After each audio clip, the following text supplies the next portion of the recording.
The first of the two big questions in life is, who made us? We addressed that question in the previous video and settled upon God as the answer. As we are creation, God is the creator.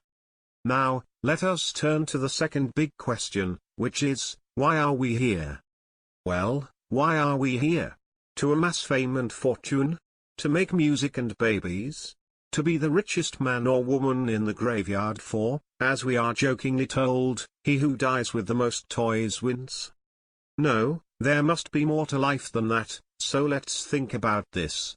To begin with, look around you. Unless you live in a cave, you are surrounded by things we humans have made with our own hands. Now, why did we make those things? The answer, of course, is that we make things to perform some specific function for us. In short, we make things to serve us. So by extension, why did God make us, if not to serve Him? If we acknowledge our Creator, and that He created humankind to serve Him, the next question is, how? How do we serve Him?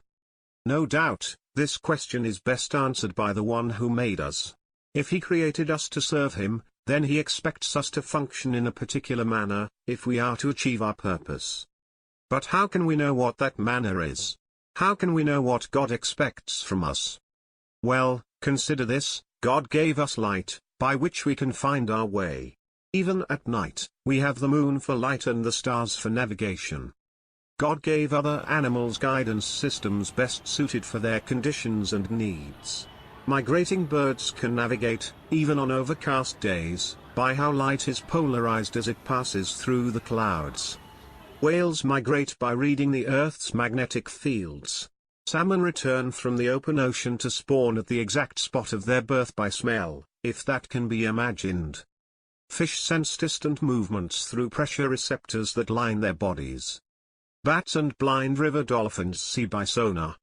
Certain marine organisms generate and read magnetic fields, allowing them to see in muddy waters, or in the blackness of ocean depths. Insects communicate by pheromones. Plants sense sunlight and grow towards it, their roots sense gravity and grow into the earth. In short, God has gifted every element of His creation with guidance. Can we seriously believe He would not give us guidance on the one most important aspect of our existence? That He would not give us the tools by which to achieve salvation? And would this guidance not be revelation? Think of it this way: every product has specifications and rules. For more complex products, whose specifications and rules are not intuitive, we rely upon owner's manuals. These manuals are written by the one who knows the product best, which is to say the manufacturer.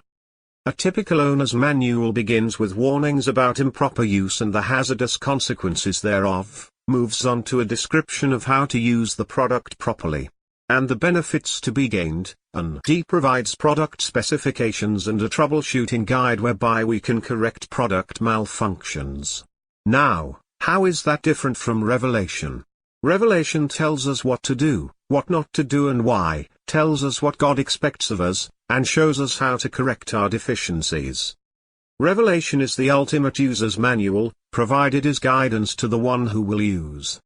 In the world we know, products that meet or exceed specifications are considered successes, whereas those that don't are. Any product that fails to meet factory specifications is either repaired or, if hopeless, recycled.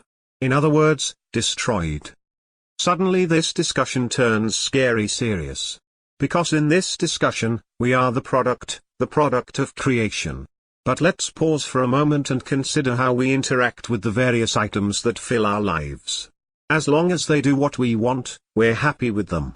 But when they fail us, we get rid of them. Some are returned to the store, some donated to charity, but eventually they all end up in the garbage, which gets buried or burned. Similarly, an underperforming employee gets fired. Now, stop for a minute and think about that word. Where did that euphemism for the punishment due to an underperformer come from? The person who believes the lessons of this life translate into lessons about religion could have a field day with this. But that doesn't mean these analogies are invalid. Just the opposite, we should remember that both Old and New Testaments are filled with analogies, and Jesus Christ taught using parables. So perhaps we had better take this seriously. No, I stand corrected. Most definitely we should take this seriously. Nobody ever considered the difference between heavenly delights and the tortures of hellfire a laughing matter.